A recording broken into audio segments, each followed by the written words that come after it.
창세기 11장 1절부터 9절까지 말씀 같이 한번 낭독하겠습니다.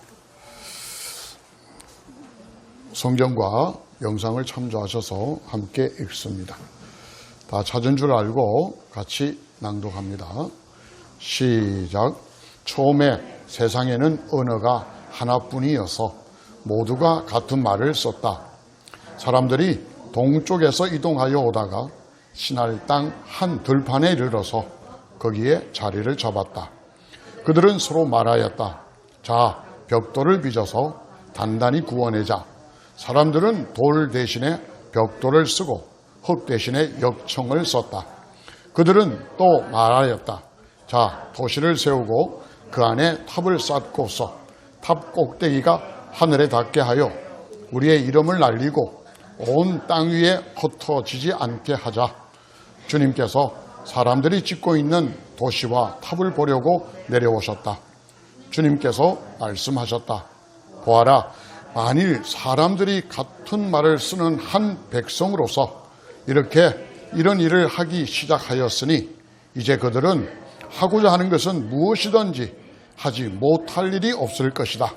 자, 우리가 내려가서 그들이 거기에서 하는 말을 뒤섞어서 그들이 서로 알아듣지 못하게 하자. 주님께서 거기에서 그들을 온 땅으로 흩으셨다. 그래서 그들은 도시 세우는 일을 그만두었다. 주님께서 거기에서 온 세상의 말을 뒤섞으셨다고 하여 사람들은 그곳 이름을 바벨이라고 한다. 주님께서 거기에서 사람들을 온 땅에 흩으셨다. 아멘. 할렐루야. 한 주간 잘 지내셨습니까? 반갑습니다. 같이 한번 옆에 분들하고 인사 나누셔서 함께 예배 드리게 돼서 반갑습니다. 오늘도 많은 은혜의 시간 되기를 원합니다. 같이 한번 기도하십시다. 인사들 나누시고 우리 가족들 중에 또 확진자가 있어서 함께 하지 못하는 가정도 있습니다. 또 아파서 병원에 입원해 계신 분도 있고 코로나19가 뭐 사라져 버리는 게 아니라 아직까지 계속 왕성합니다. 며칠 전에는 우리나라에서도 18만 명 치고 지금은 조금 떨어졌습니다만은 그 당시에는 세계에서 제일 많이 일일 확진자가 생겼다. 그렇게 보도도 되었습니다. 지금은 세계 제1은 아니고 세계 제2입니다. 세계 제1은 일본. 일본은 한 이틀 정도 26만 명을 계속 확진자가 집계가 됐다가 어제 날짜로 더 이상 확진자 집계하지 말자 해서 이제는 집계 안 합니다. 하여튼 일본하고 한국이 지금 전 세계 1, 2위 합니다. K방역이라고 그렇게 자랑하더니만 아주 꼴이 참 말이 아닙니다. 뿐만 아니죠. 우리나라에는 또 이렇게 홍수가 또 넘쳐서 수재를 당했지만 복구도 하지 못할 다시 비가 오는 바람에 충청도 지역, 경기도 지역은 상당히 어렵습니다. 반지하에 살던 가족들이 물에 익사해서 돌아가시는 그런 일도 겪었고 상당히 좀 어려운 일들이 좀 많았습니다. 또 유럽 같은 경우에는 또 가뭄이 심해가지고요. 다뉴브 강이라고 아시죠? 유명한 세르비아 쪽으로 내려오는 다뉴브 강이 말라서 2차 세계대전 당시에 독일군 군함이 수십 척이 이제 퇴각하다가 격침되었는데 그 군함들이 다 드러날 정도로 강이 말랐답니다. 중국에도 가뭄이 굉장히 많아서 강바닥이 다 보일 정도로 그렇게 있고 전 세계가 지금 말이 아닙니다. 어떤 곳에는 너무 더워서 또 중국 어느 지역에는 35도 이상이 한 달간이나 지속되었다. 그러면서 폭염 경보가 무색할 정도로 심지어는 새우를 팔려고 시장에 내놨는데 새우가 빨갛게 다 익었다. 새우가 빨갛게 다 익은 사진까지 올라옵니다. 그만큼 기상이변이 심합니다. 뿐만 아니라 중국에는 또 땅이 넓다 보니까 며칠 전에는 산에 눈이 내렸다는 보도까지 내립니다. 눈이 내리는 보도까지 우리가 들을 정도니까 상당히 어렵습니다. 우크라이나를 침공했던 러시아로 인하여 그 전쟁이 일어난 것이 지금 6개월째 접어듭니다. 지난 2월 중순경에 시작했다가 이제 8월이 되어서 그건 6개월입니다.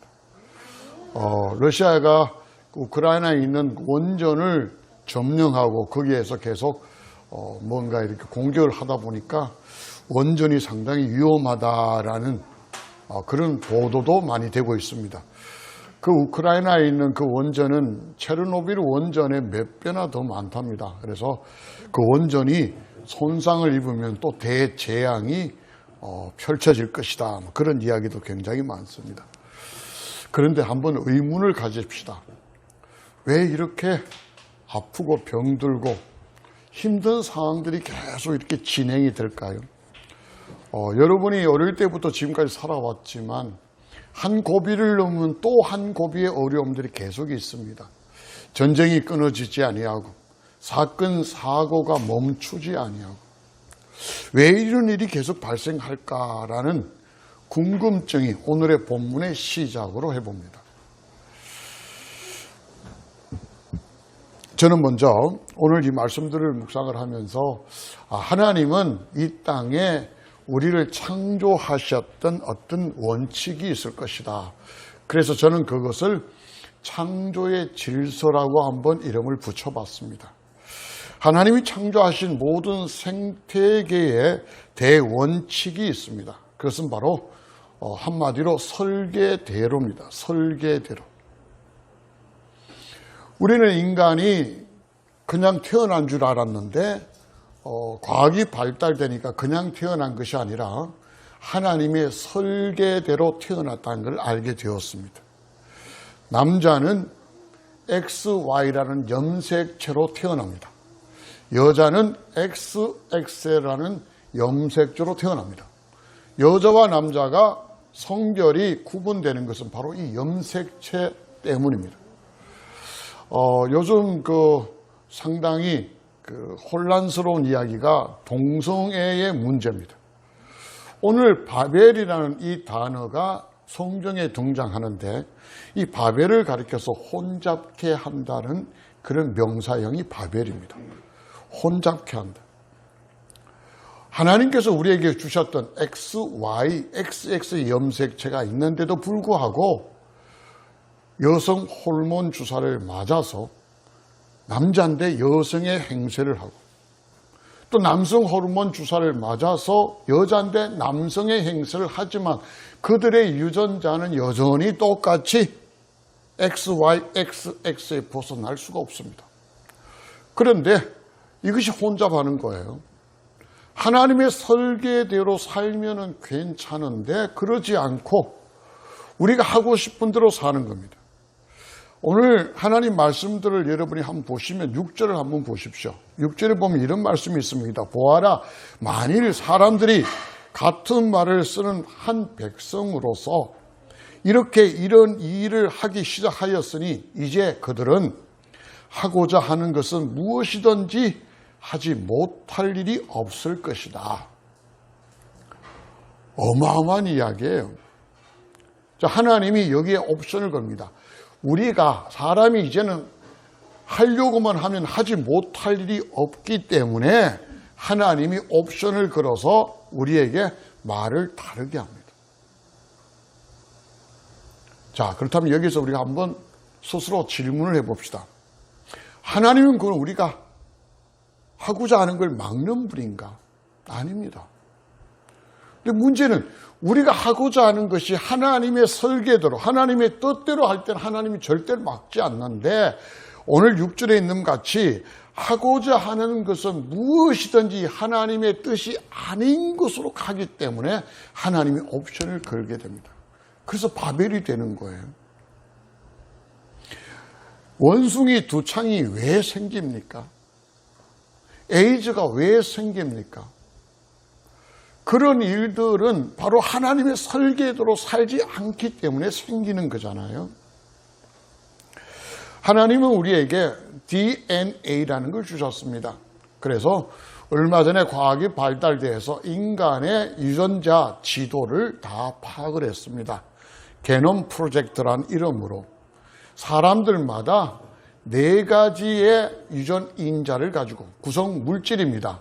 그 물질을 아데닌, 타이민, 사이토신, 구아닌 이 4가지가 2개씩 A, T, 그 다음에 C, G 이 2개가 결합이 되어서 20여 개의 단백질, 아미노산을 만들어내기 시작합니다. 그것을 마치 벽돌같이 조합적으로 서로 쌓아서 우리의 사람의 지도, 다시 말하면 설계도, 유전인자로 만들어지기 시작합니다. 그런데 우리 여러분 유전자 변형식품을 먹지 말라 그러죠. 콩이라든지 이런 식품들을 키우는데 살충제에 굉장히 옥수수라든지 연약해지니까 살충제에 강한 유전자를 만들어냅니다. 요즘 유전자 가위질 하는 거 나오잖아요. 그런 프로젝트가 있어서 그런 기술이 발달돼서 유전자를 아주 쉽게 잘라서 붙이고 이렇게 많이 합니다. 심지어는 어떤 외국인이 나사에 근무하다가 그 근무하는 연구하는 것이 너무 개혁적이지 않다 해서 나와서 혼자 회사를 차려서 키트를 만들어서 팝니다. 유전자 조작하는 키트를 팝니다.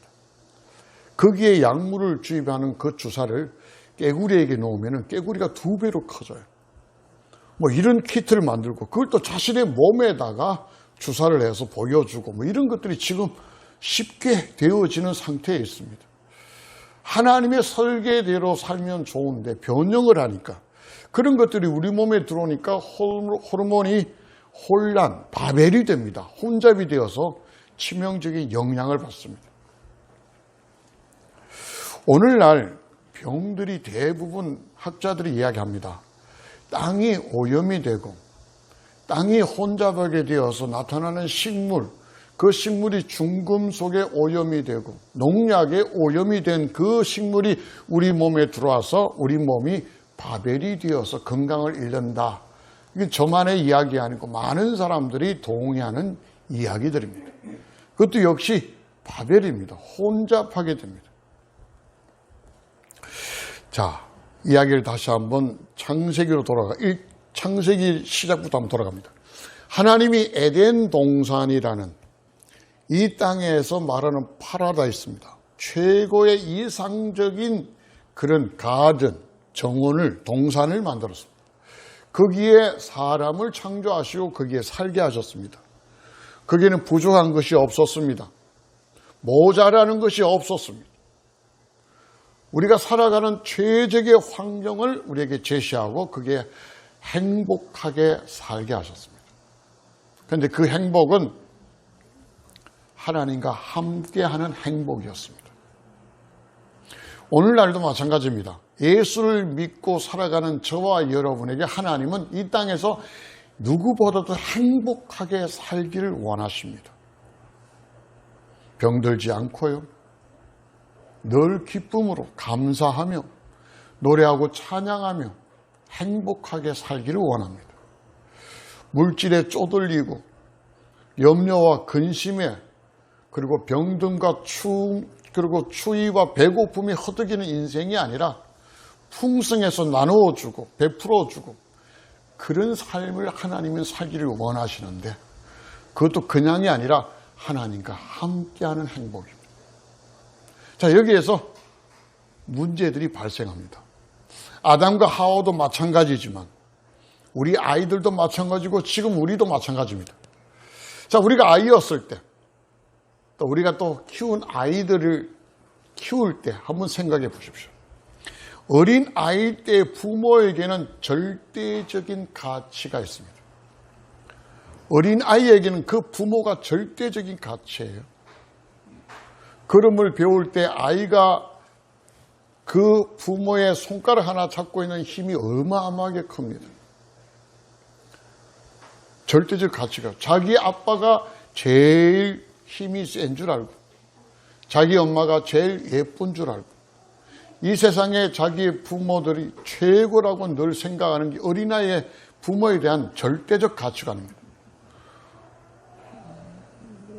저희 집에 딸이 그럽니다. 어릴 때 우리 집이 되게 부자인 줄 알았답니다. 어마하게 부자인 줄 알았답니다. 그런데 크면서 그러지 않다는 걸 깨달았습니다. 그것이 바로 부모에 대한 절대적인 가치예요. 부모가 자녀에게 베풀고 그들에게 행하는 사랑과 정성들이 그 아이는 어마어마하게 크게 받으니 그게 전부예요. 그런데 한번 보십시오. 아이가 자라서 청소년이 되어가면서 어떻게 바뀌어집니까? 부모로부터의 탈출입니다. 부모와 마주치기를 싫어하고 좀 고급스러운 단어로는 독립이라는 단어를 많이 씁니다. 근데 저는 탈출이라고 생각해요. 부모에게 절대적으로 의존했던 그 가치관에서 탈피해서 이제는 부모를 떠나기고 싶어합니다. 마주치기, 대화도 하기 싫고 마주치기도 싫어해요. 자, 학생들이 공부를 할 때 교사, 선생님이 절대적으로 필요합니다.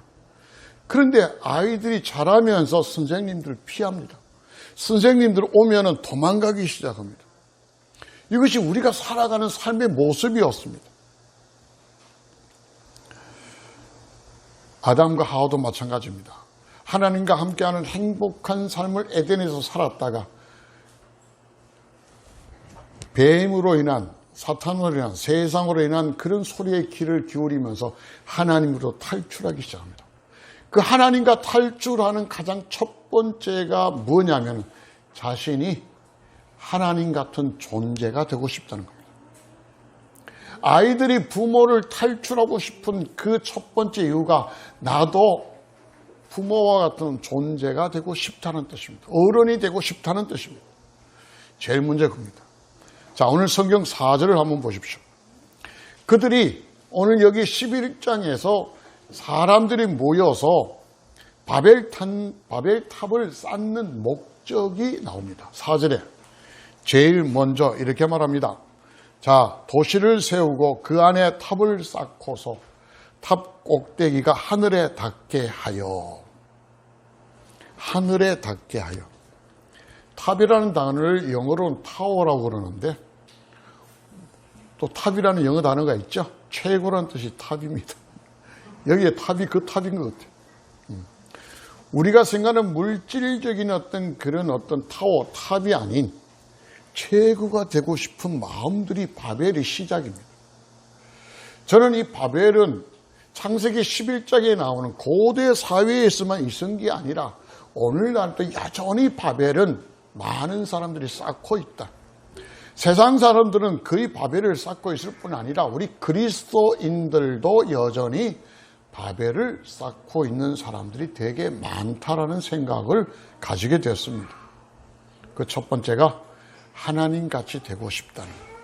다시 말하면 하나님의 간섭, 하나님과 함께하는 것이 부담스러워지기 시작하고 하나님으로부터 독립하고 싶어하는 마음들이 바벨의 첫 번째 걸음입니다.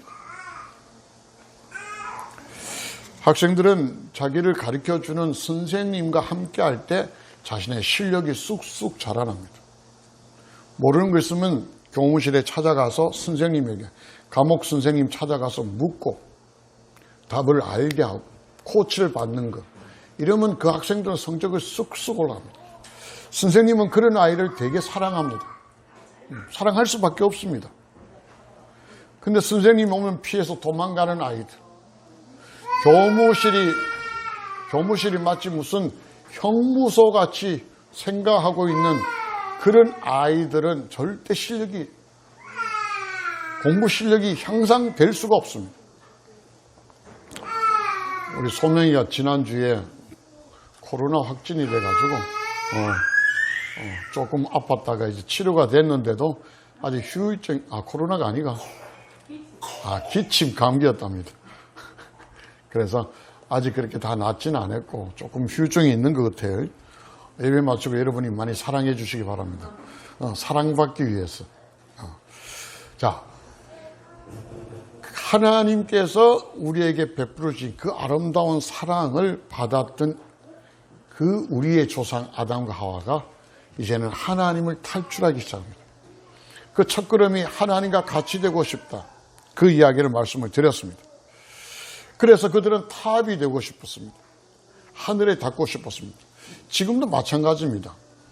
여기에 나오는 오늘 창세기 11장에서는 벽돌을 구워서 이 당시만 해도 문명이 되게 발달된 거예요. 그전에는 벽돌이 아니라 돌을 쌓았습니다. 이집트에 가면은 BC 3000년경에 돌을 갖다 쌓았잖아요. 저 이집트의 그 피라미드를 다녀왔습니다. 돌이 제 키보다 더 커요. 그런 어마어마한 돌을 쌓았는데 그 사이가 면도날이 들어가지 않도록 딱딱 이가 맞춰져 있습니다. 그런데 창세기 11장에는요, 그런 돌보다 더 진보된 벽돌을 만듭니다. 그러니 문명이 더 발달된 거예요. 벽돌을 만듭니다. 벽돌은 그냥 만들지 않죠. 짚을 넣어서 나중에 그 모세가 이스라엘을 나올 때쯤 되면 이집트를 나올 때쯤 되면 거기에서 그들 벽돌을 만듭니다. 그러니까 이 문명의 발달이 어마어마한 거예요. 창세기 11장에 벽돌을 만들고 그 벽돌과 벽돌 사이를 역청을 써서 붙였다 그럽니다. 역청은 영어로는 콜탈입니다. 여러분 아스팔트 재료 아시죠? 당시에 중동에는 기름이 되게 많이 납니다. 지금 이스라엘의 유전이 터진 거 아시죠? 이스라엘의 유전이 터져가지고 어마어마하게 지금 기름이 이제 개발시키려고 지금 그렇게 하고 있습니다. 제가 사해 바다를 갔는데요. 요르단에서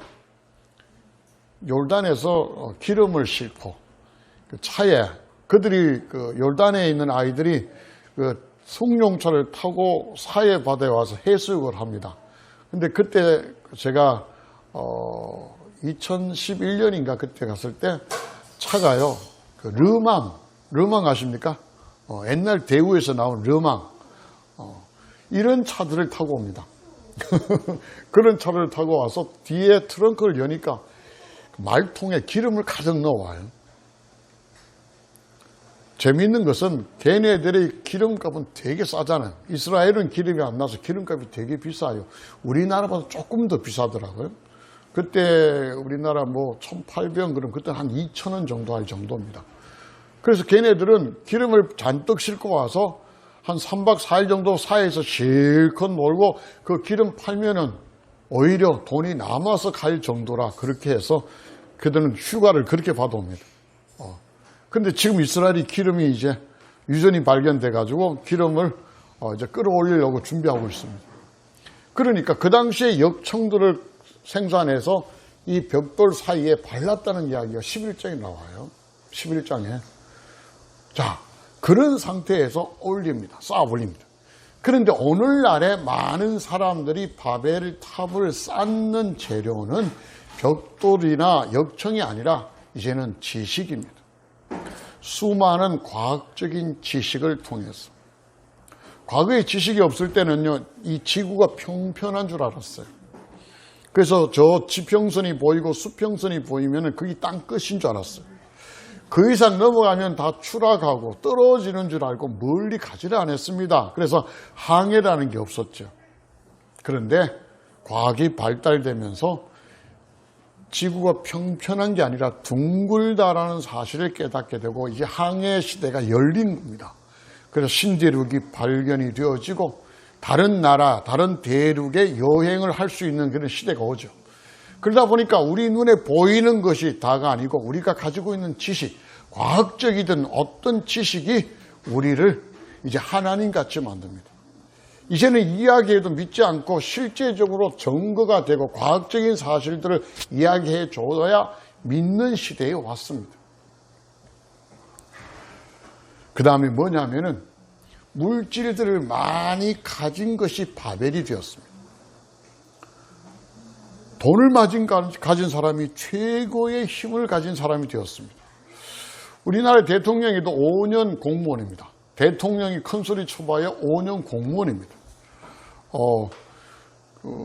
제가 좀 아쉬운 것이 이번에 그 대통령 부인이 논문을 표절했다 해서 국민대에서 학위 논문을 다시 심사를 하느냐 뭐냐 이렇게 투표를 해보니까 61.5%가 다시 심사하지 않는다 해서 그냥 묻었다라는 보도가 옵니다. 야당에서는 엄청나게 공세를 취하고 막 난리를 치는데 좀 아쉽습니다. 저 문제는요, 이제 5년이 지나면 다시 부각이 됩니다.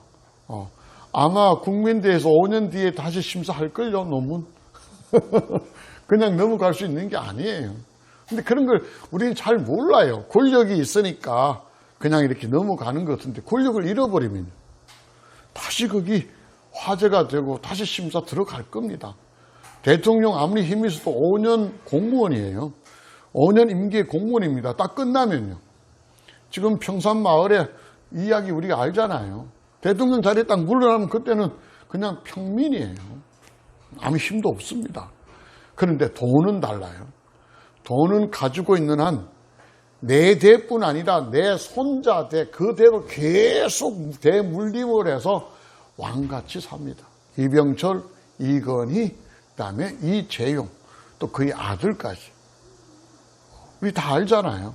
그래서 돈이 최고다라고 이야기합니다. 재벌들은 늘 이야기합니다. 권력의 눈치를 보지만 그들은 이야기를 해요. 그들이 이야기해요. 대통령은 5년 임기 공무원이다. 우스개 이야기입니다만은. 그래서 돈이 최고다. 돈이 굉장히 힘을 가지고 있습니다. 옛날부터 지금까지 이 돈을 가진 사람이 굉장히 힘을 발휘한다. 그건 뭐 진리인 것 같습니다. 그래서 오늘날에 바벨탑은 이 돈을 자꾸 만지고 가지려는 사람이 여전히 바벨탑을 쌓고 있다고 저는 그렇게 생각을 합니다. 또 하나, 오늘 성경에서 말하는 바벨탑을 쌓는 목적이 뭐냐? 두 번째는 뭐냐면은 우리의 이름을 날리고 했습니다. 4절을 보십시오. 탑 꼭대기가 하늘에 닿게 하여 우리의 이름을 날리고, 이 말은 뭐예요? 자신들이 영광을 차지하고 싶어 합니다. 자신들의 하이라이트, 스포트라이트를 받고 싶어 하는 겁니다. 주인공이 되고 싶어 한다는 이야기예요. 자신들이 피조물이 아니라 하나님이 창조하신 그런 창조물이 아니라 자기들이 창조주가 되고 싶어하고, 자기들이 조연이 아니라 엑스트라가 아니라 저들이 주인공이 되고 싶어하는 그런 마음들이 오늘 성경의 바벨의 마음들입니다. 우리 많은 사람들이 가지고 있는 마음이 여전히 이거 아닙니까? 이름을 날리고 싶은 거예요. 왜 성공, 왜 출세, 왜 잘 먹고 잘 살기를 원합니까? 그런 것들이 여기에 다 포함되어 있는 겁니다.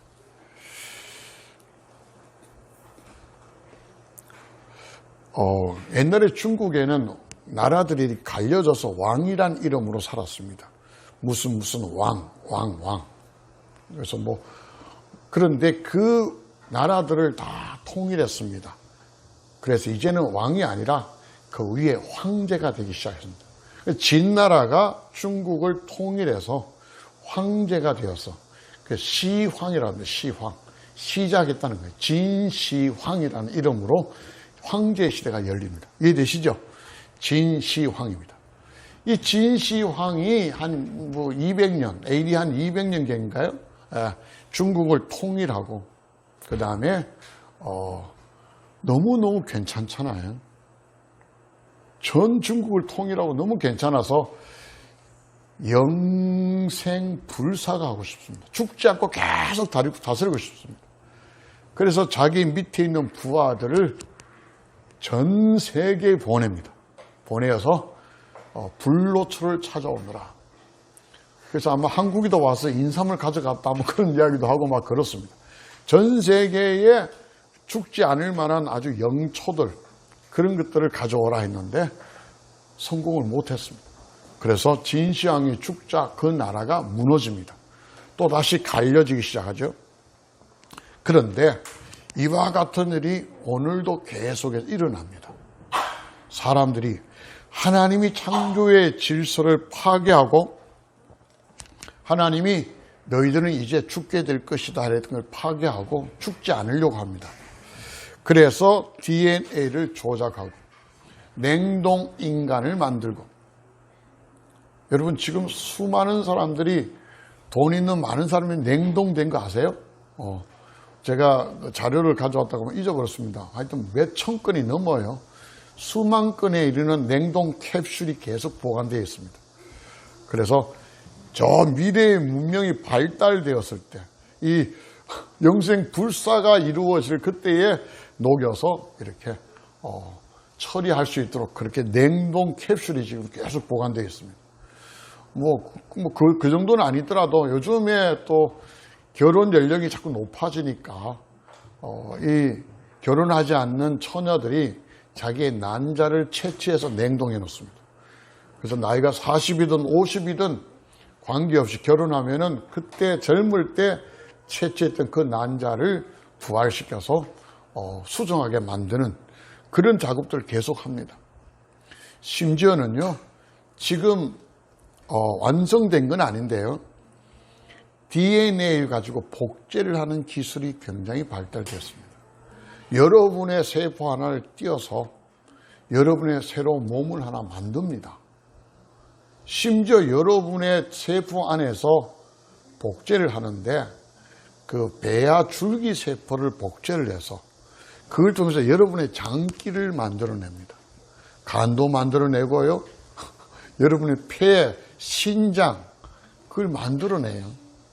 그래서 그 장기만 가지고 와서 여러분의 고장난 장기를 이렇게 바꾸어 갑니다. DNA가 일치되기 때문에 혈액형 검사할 필요가 없어요. 그냥 바꿔 끼우면 돼요. 그것이 지금 상당히 많이 진척됐는데 어디에다가 그 장기를 키우냐니까 돼지, 실험실 안에 돼지, 무균 돼지를 만들어서 그 안에다가 여러분의 DNA 줄기세포를 만들어서 부착해서 거기에 여러분의 장기를 키우고 있습니다. 놀라지도 않으시네. 다 알고 있으세요? 그래서 상한 장기를 교체를 합니다. 마치 차 부속품 바꾸듯이. 심지어는 지금 어떤 프로젝트까지 연구되냐면은 여러분의 세포를 끄집어내서 여러분의 몸을 다시 만듭니다. 여러분의 몸을 만들어요. 그리고 그 세포를 지금 저장했잖아요. 그래서 청년 30살에 그 몸을 만들어서 이 사람이 죽어갈 때쯤 되어서 그 사람이 죽을 때 그 모든 기억을 다 빼냅니다. 데이터를. 기억을 데이터로 다 빼내서 새로 30대의 몸을 만들었던 그 신체에다가 그 데이터, 메모리를 다 주입시킵니다. 뇌에. 그래서 그걸 영생불사다라고 지금 과학자들이 추진하는 프로젝트입니다. 저는 이거 가능하다고 생각을 해요. 여러분, 우리 아미가 고개를 끄덕끄덕 하는데 저는 이 가능하다고 생각해요. 그래서 영원히 죽지 않아요. 기억을 계속 가지고 내 몸이고 기억을 계속 가지고 있는 한, 그래서 죽지 않는 걸 가는 거예요. 어쩌면 그럴 수 있습니다. 그런데 이러한 모든 것들이 성경이 말하는 창조의 질서를 파괴해서 혼잡하게 만드는 과정들을 지금도 계속해 나간다는 이야기예요. 세 번째, 바벨탑을 쌓는 목적이 있습니다. 오늘 성경 4절에는 이렇게 말합니다. 탑 꼭대기가 하늘에 닿게 하여 우리의 이름을 날리고 온 땅 위에 흩어지지 않게 하자. 이 땅에서 많은 그 아픔과 슬픔이 있지만 어쩌면은 헤어짐의 아픔과 슬픔이 굉장히 크다고 생각합니다. 사람이 죽어서 헤어짐, 또는 우리 어릴 때 친구들이 이사를 가면은 친한 친구들이 전학을 가서 많이 슬퍼합니다. 되게 슬퍼하고, 또 선생님들도 이렇게 정근 갈 때 되면 되게 슬퍼하고, 어릴 때 기억이 그런 게 있었어요. 지금과 같이 이렇게 많이 이동하지 않는 시대다 보니까 한 학기에 한두 명이 이렇게 이사를 가서 전학을 가면 되게 슬펐어요. 남자인 우리들도 막 이렇게 눈물도 흘리고 그런 시대가 있었는데, 그런 헤어짐, 하나님은 우리를 창조하시고 우리에게 땅을 정복하고, 그죠? 땅을 정복하고 다스려라, 그리고 땅에 충만하라, 이런 메시지를 주셨습니다. 이 창조의 질서예요. 구약에만 그런 게 아니라 신약에 와서도 여전히 말씀합니다. 너희들 땅 끝까지 복음을 전하라. 그래서 우리로 하여금 자꾸 떠나게 만드시고 땅 끝까지 가게 만드시는, 흩어지게 하시는 것이 하나님이 우리를 향한 목적이에요.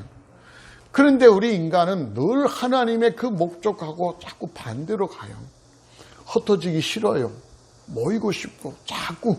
오늘 성경에도 바벨의 목적이 뭐예요? 흩어지지 않으려는 겁니다. 도시를 만들어서 모이게 하는 것이고, 바벨탑을 세우는 목적이 우리가 흩어짐을 면하려고 하는 겁니다. 그래서 우리가 하늘에까지 되어서 하나님이 되고 싶은 거예요.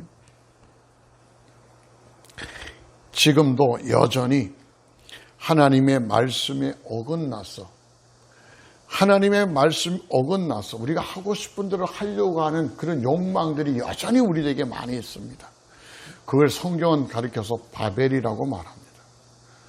하나님의 창조의 질서에 반하는 모든 것들이 혼잡하게 될 때 우리의 삶에 순기능이 아니라 역기능이 생깁니다. 어려움이 그렇게 우리에게 나타나기 시작합니다. 저는 오늘 이 말씀을 통해서 여러분들에게 전하는 하나님의 메시지는 이 땅에 하나님에 대한 절대적인 가치를 회복하라는 겁니다. 예수 믿게 되었을 때 그 시작쯤에 우리는 하나님에 대한 절대의 가치를 가지고 있습니다. 그때는 다른 소리가 들리지 않습니다. 하나님만이 우리에게 최대의 가치였습니다. 그런데 시간이 지나면서 아담과 하와가 뱀의 소리를 듣듯이 우리는 세상의 소리가 자꾸 들려져서 하나님의 가치가 절대적인 가치가 아니라 상대적인 가치로 자꾸 떨어지기 시작합니다. 어떨 때는 세상의 이야기가 훨씬 더 우리에게 가치가 있었고, 그래서 비교를 하면서 우리가 지금 살아오고 있습니다. 이것이 성경에는 바벨이라고 말합니다. 이것이 우리 신앙에서 혼잡하게 된 바벨이라고 성경은 지금 이야기하고 있습니다. 우리가 하나님같이 되고 싶은 마음이 있었든지 없었든지 우리 속에 들어있는 욕망을 바벨이라는 이름으로 성경은 우리에게 낱낱이 분해해서 알려줍니다. 여러분이 하나님을 절대적인 가치로 여기지 아니하고 탈출하고 하나님의 어떤 간섭과 지배로부터 독립하고자 하는 그런 시도가 바로 바벨이라고 말합니다. 그것은 바로 저와 여러분이 고의적으로 악의적으로 그런 마음을 먹지 않더라도 하나님과 같이 되려고 하는 마음이 있다고 인정합니다. 그리고 하나님께 영광을 돌리고 하나님만 노래하고 하나님을 찬양해야 될 우리가 우리의 이름을 더 높이려고 하는 우리의 영광을 우리가 주인공이 되고 싶어하는 마음이 바벨이라고 말합니다. 교회 안에서는 하나님이 절대적인 가치고 우리 신앙 안에서는 하나님만이 영광을 돌려야 된다고 성경은 누누이 이야기를 합니다. 그런데 그런 하나님의 메시지가 우리 삶 속에서는 별로 나오지 아니하고 교회에서든 신앙에서든 사회에서든 자꾸 우리가 돋보여지려고 이야기를 합니다. 교회에서 목사가 돋보여지며 목사의 말을 들으라고 외치고 교회에서 돈 좀 있고 권력이 있는 사람들이 교회에 많은 사람들의 여론을 움직이려고 하고 장로가 득세를 하고 집사가 행세를 하고 그게 오늘날의 우리들의 모습이면 되게 슬픈 이야기예요. 교회는 하나님만 오늘 성경에 있는 그대로 하나님만이 높이를 받으시고 하나님만이 주인공이 되시고 하나님만이 영광을 받는 그런 것이 교회가 되어야 될 줄로 믿습니다. 여러분과 저의 삶도 마찬가지입니다. 여러분의 마음을 흩어지지 마십시오. 여러분의 신앙이 흩어지지 마십시오. 하나님 한 분에만 집중해야 됩니다. 이제 말씀을 다 전했습니다. 정리하겠습니다. 인간의 많은 문제는 하나님이 우리에게 주신 창조의 질서, 하나님의 메시지와 반대로 가기 때문에 많은 아픔과 고통들이 있습니다. 노아 시대에 너무너무 죄악이 관영해서 하나님이 홍수, 대홍수를 통해서 정리를 했지만 그 속성이 노아의 자녀들로 통해서 계속해서 이어져서 창세기 6장, 7장, 8장이 전부 다 홍수의 이야기입니다. 그리고 그들의 자손들이 굉장히 많이 불어난 11장에 이르자 다시 그들은 하나님을 대적하는 모습이 나옵니다. 그런데 그들만이 아니라 오늘날도 여전히 하나님의 사람이면서도 의식하지 못하고 하나님을 대적하는 바벨을 열심히 쌓는 우리의 모습이 오늘 성경에서 우리에게 보여지는 모습이라는 겁니다. 하나님의 절대적인 여러분의 삶의 가치를 회복하십시다. 하나님의 영광을 도둑질하지 마시고 하나님을 찬양하고 하나님을 높이는 신앙의 삶을 우리가 다시 추구해야 됩니다. 우리의 마음을 세상과 하나님과 서로 양분하고 흩어지게 말게 하시고 하나님에게 집중하는 우리의 마음을 붙들 때 우리의 삶의 바벨탑은 사라지게 됩니다. 신앙의 혼잡, 삶의 혼잡이 사라지게 됩니다. 오직 하나님만이 여러분과 저의 삶의 신앙의 우리 교회의 절대적인 가치가 되기를 주의 이름으로 축복합니다. 기도하겠습니다. 살아계신 하나님 감사합니다. 오늘 말씀을 통해서 바벨탑을 쌓는 사람들의 모습을 발견합니다. 저희들도 어쩌면 열심히 바벨탑을 쌓고 있는지도 몰라 하나님이 여전히 성경을 통해 우리에게 말씀하심을 깨닫습니다. 오 하나님, 하나님에 대한 절대적인 가치를 저희들이 훼손하지 않게 하시고 꼭 붙들고 회복할 수 있도록 은혜. 그래서 우리의 이름이 아니라 하나님의 이름을 날리게 하시고 세상과 신앙 속에서 우리의 마음이 흩어지지 않고 온전히 하나님께 붙들려가는 우리의 신앙이 될 수 있도록 우리의 삶이 될 수 있도록 은혜 베풀어 주시옵소서. 감사드리며 우리 주 예수님의 이름으로 간절히 기도드리옵나이다. 아멘. 할렐루야.